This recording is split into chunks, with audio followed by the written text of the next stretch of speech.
Gagawa tayo ng ganyan stir-fried chicken for the dinner.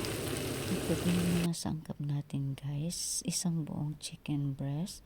I-slice lang natin ng maliit or cubes ang lahat ng chicken breast para madali siyang maluto. Imamarinate lang natin ngayon ng sesame oil, soy sauce, chili flakes, salt, black pepper. Tapos, isit aside natin ng 20 minutes. Or i-marinate natin siya ng 20 minutes bago natin siya lutuin. Tsaka dark soy sauce pa. Tapos, i-mix natin ng maigi para even po ang yung marinate ng chicken natin. Ayan, isit aside muna natin yung chicken for marination. Tapos, handa na natin yung garlic. Tsaka onion. Sama na natin yung red chili sa onion. Tapos ang i-slice na din natin yung red and green pepper at samahan na natin ng carrots. Ayan guys. Tapos ipapry natin ng separate yung chicken. Ayan. Ayan. Isa-gisa lang natin yung chicken. Halfway na siya guys kasi lulutuin pa naman natin yung kasama ng vegetables. Ayan. Titignan lang natin na hindi siya masusunog. Tapos kuha tayo ng ibang pan para lutuin natin yung vegetables ng separate din. Ayan, ipapray natin yung onion at saka red chili.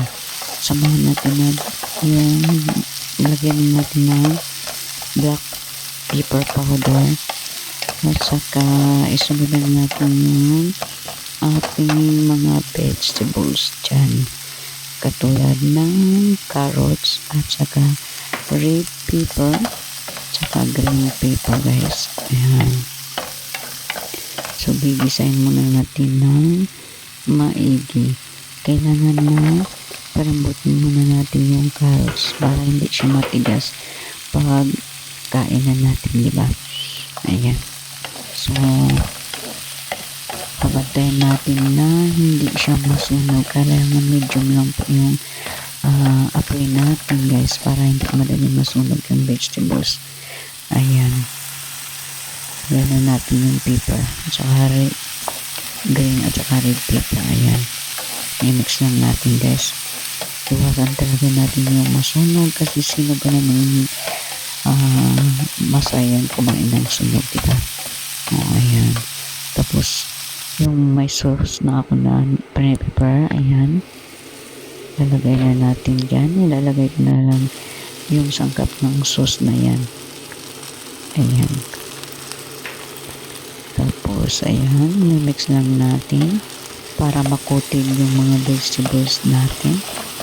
Ayan, at lumambot yung naman kunti pati yung mga vegetables natin. Remember, huwag hayaang masunog. Ayan, nilagay na namin yung chicken. Ayan. Masarap na yan siya guys. Tapos, kailangan i-mix natin ng maigi para maputig yung sauce natin. Ayan na yung stir-fried chicken natin. Thank you.